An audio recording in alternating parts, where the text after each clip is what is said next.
Graças a Deus, bom dia, a paz do Senhor Jesus, meus irmãos.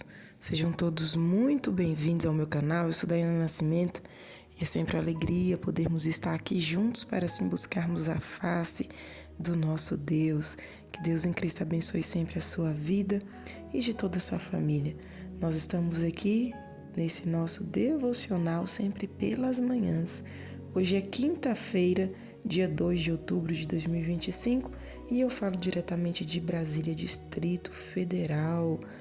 E esse nosso cantinho aqui é para nós meditarmos na palavra de Deus e fazermos orações a Ele.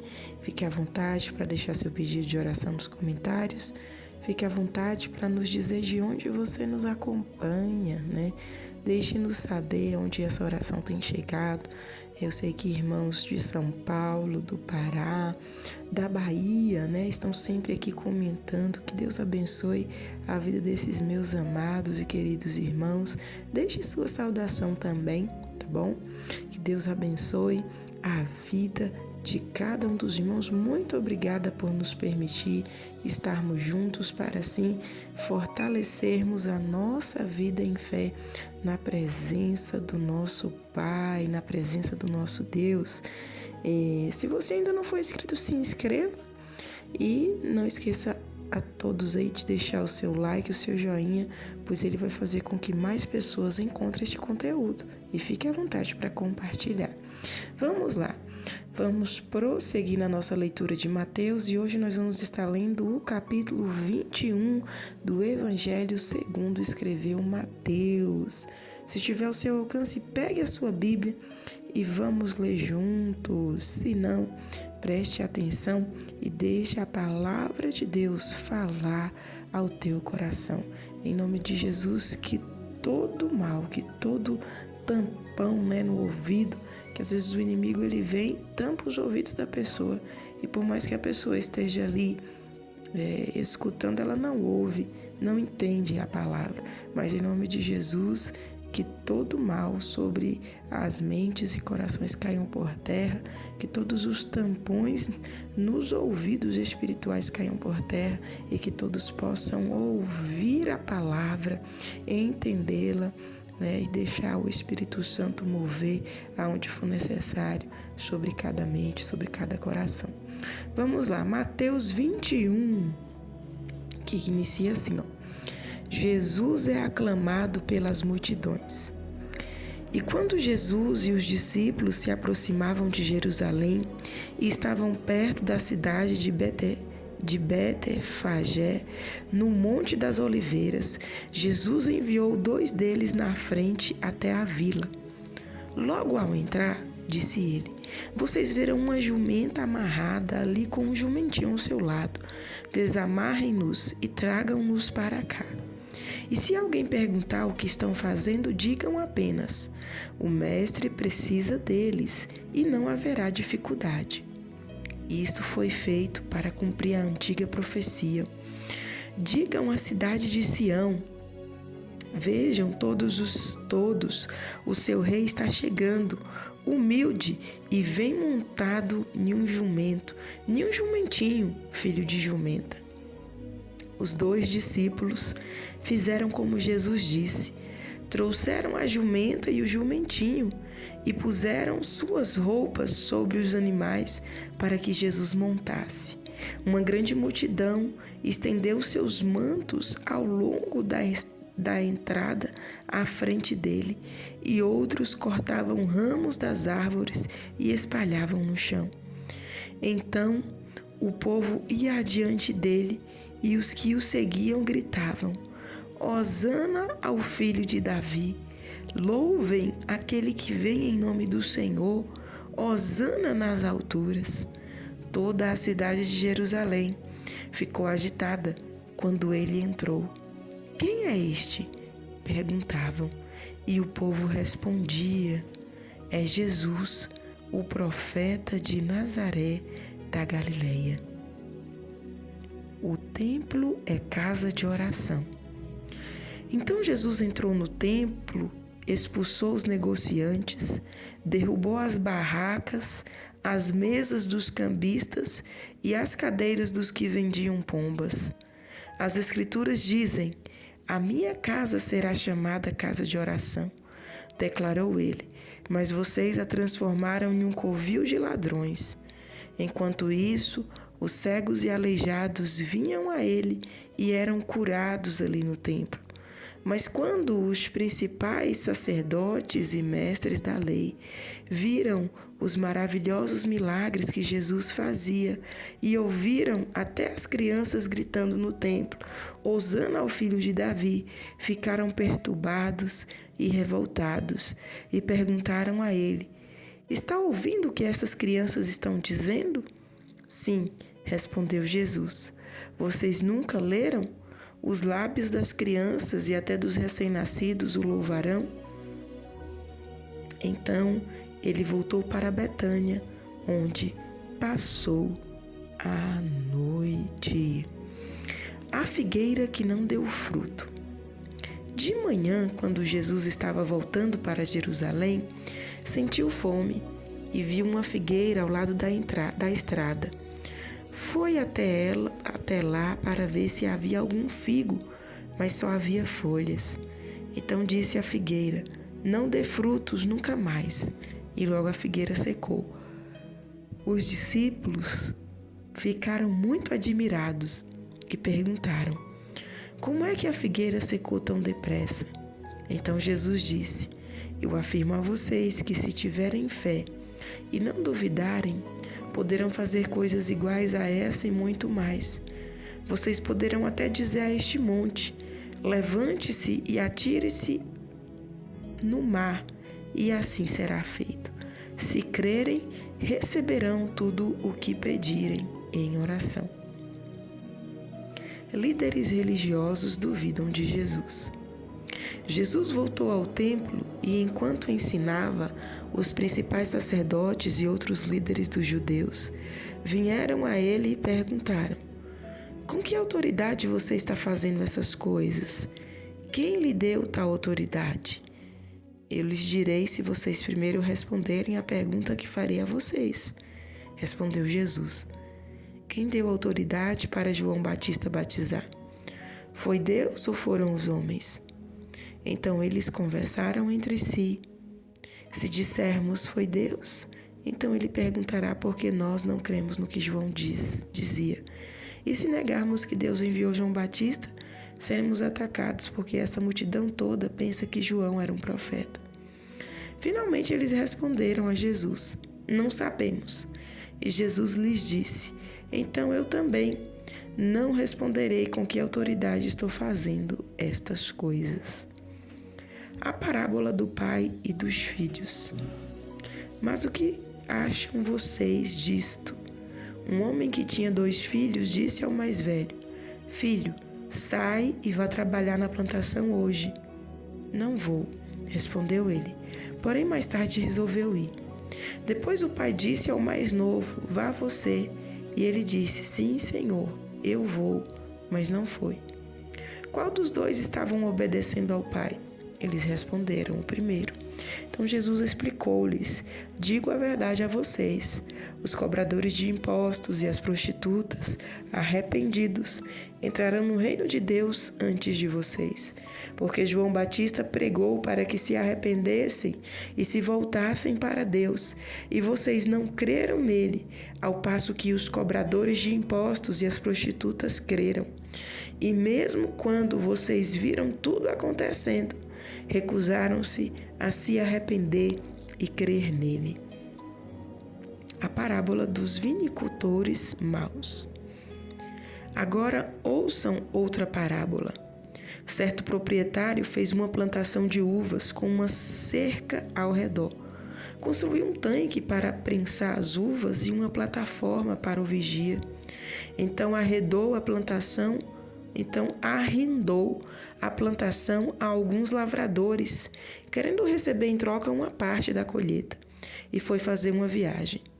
No tempo da colheita da uva, ele mandou seus servos aos lavradores para receber a sua parte. Mas os lavradores atacaram os servos, bateram em um deles, mataram o outro e apedrejaram o terceiro. Então ele mandou um grupo ainda maior de servos, mas eles foram tratados da mesma maneira. Finalmente, o proprietário mandou seu filho, pensando: eles respeitarão meu filho. Porém, quando aqueles lavradores viram o filho chegando, disseram uns aos outros: aí vem o herdeiro, vamos matá-lo e ficaremos com a herança. Assim eles o arrastaram para fora da plantação e o mataram. Quando o proprietário da plantação voltar, que vocês acham que ele fará com aqueles lavradores? Eles responderam: ele dará aos homens maus uma morte horrível e arrendará a vinha a outros que lhe deem a sua parte com honestidade. Então Jesus lhes perguntou: vocês nunca leram nas Escrituras?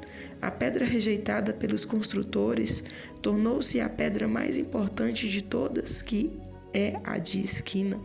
Que notável, que coisa admirável o Senhor fez! O que eu quero dizer é que o reino de Deus será tirado de vocês e entregue a um povo que dê os respectivos frutos. Todo aquele que tropeçar nesta pedra será destruído, e aquele sobre os quais ela cair será reduzido a pó. Quando os principais sacerdotes e os outros líderes dos judeus perceberam que Jesus estava falando deles, que eles eram os lavradores da sua história, quiseram livrar-se dele, mas tinham medo de tentar fazer isso por causa do povo, porque todos aceitavam Jesus como um profeta. Amém, meus amados. Finalizamos a leitura de Mateus, capítulo 21, e nós vemos aqui, Jesus, ele entrando de Jerusalém, estava ali se aproximando, aqui era uma semana ou duas, deixa-me verificar aqui, já se aproximava da semana da paixão, já se aproximava aqui dos dias da paixão, e ele chegou ali em Jerusalém para cumprir o fim da sua jornada.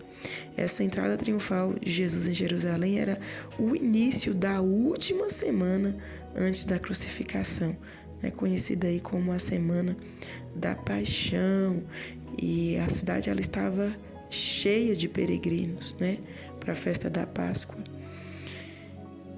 E a Páscoa é uma festa importante no calendário judeu.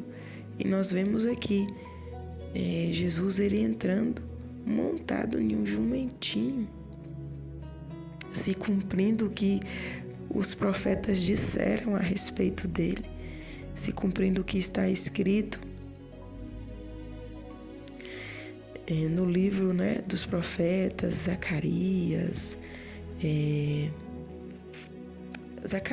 que citou isso: eis que o seu rei vem a você humilde e montado em um jumento.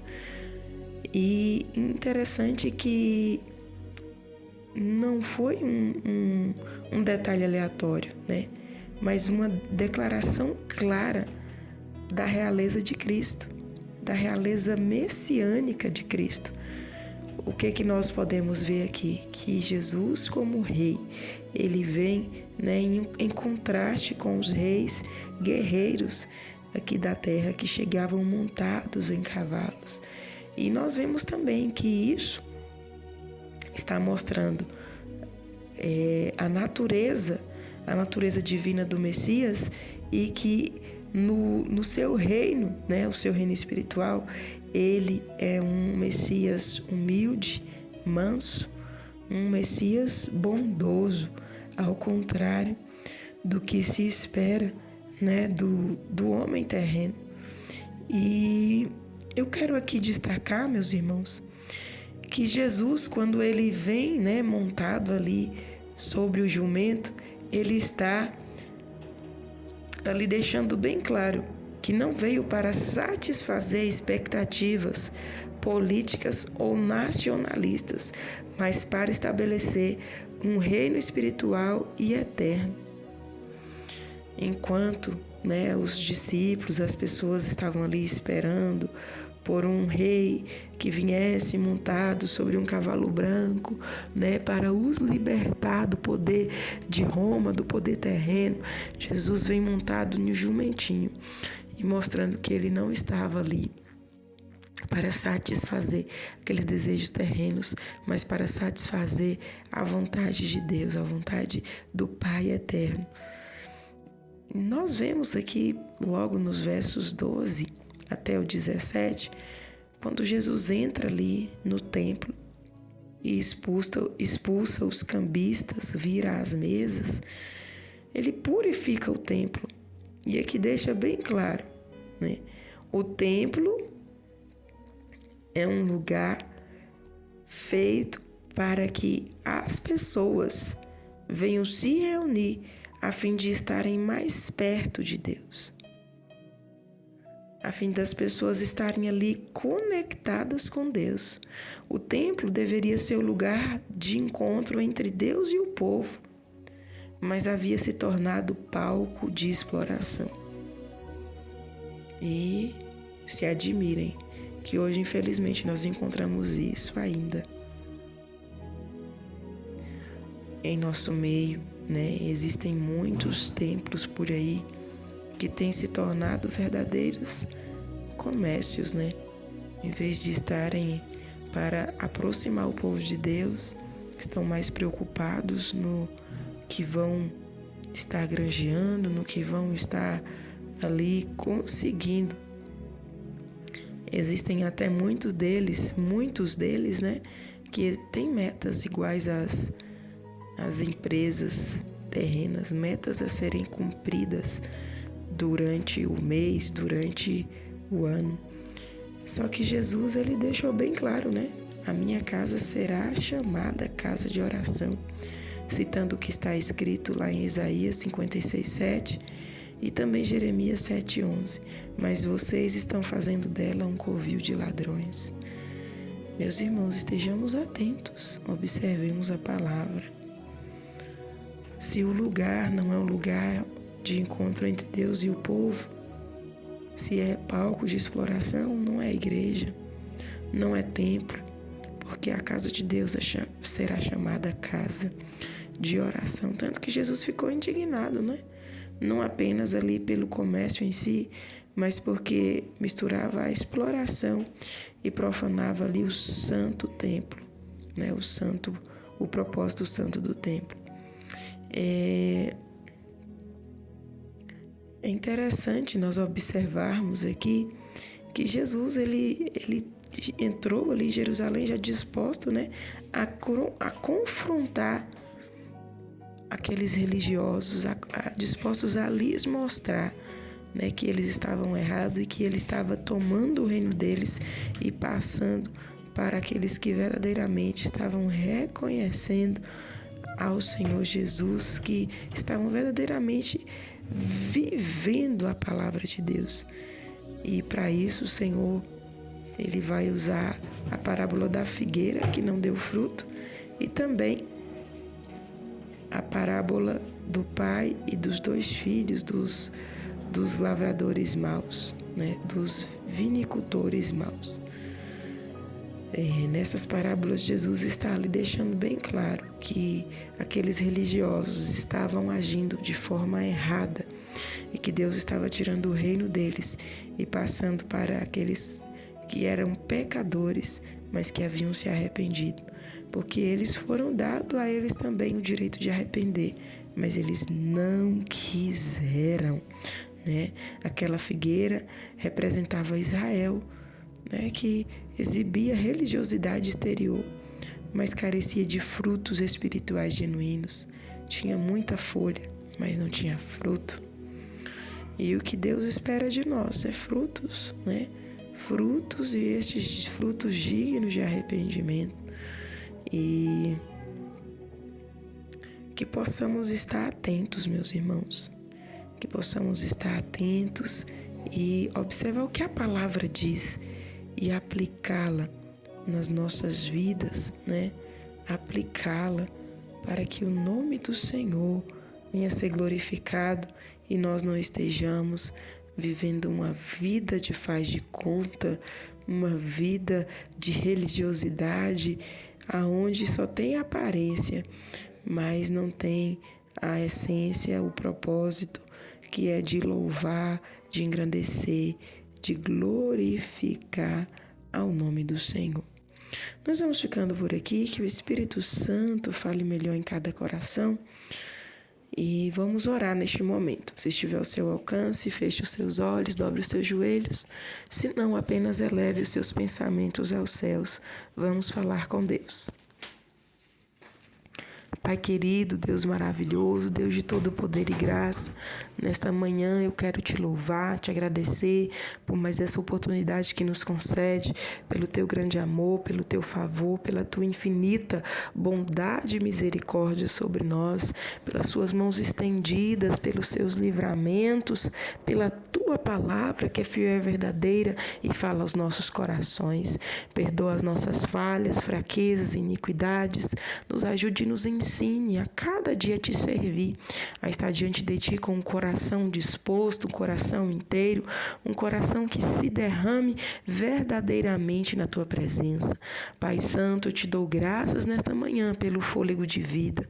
Eu te dou graças nesta manhã pelo pão de cada dia sobre a mesa de cada um de nós. Eu te dou graças nesta manhã, ó Pai, pelas vitórias que o Senhor já tem nos concedido, por cada oração que o Senhor nos tem atendido e por aquelas que o Senhor ainda há de atender. Senhor, e por saber que aquelas que fizemos mal, o Senhor não irá atender porque elas não foram de bom proveito, não serão de bom proveito para a nossa vida.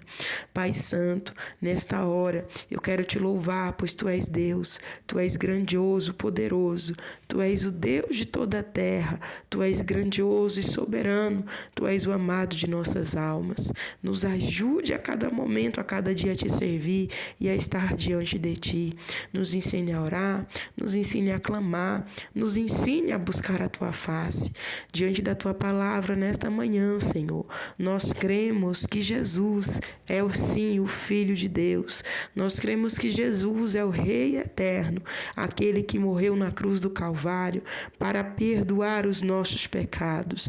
E não queremos, ó Pai, vivermos uma vida de faz de conta, uma vida de aparência, uma vida de religiosidade. Nos livra, Senhor, de vivermos esta vida, uma vida de religiosidade longe da essência do propósito do Senhor para conosco, mas abre os nossos olhos espirituais a cada dia, abre o nosso entendimento a cada dia, molda o nosso caráter a cada dia e não nos deixe estarmos longe, distante da Tua presença. Ó amado e querido Espírito Santo, guarda as nossas vidas, livra-nos de entristecê-lo e venha a cada dia operar em nós. Ser sempre o nosso guia, amado e querido Espírito Santo, pois a palavra santa nos diz que aqueles que são filhos de Deus são guiados pelo Espírito Santo de Deus e queremos ser guiados por Ti, Senhor.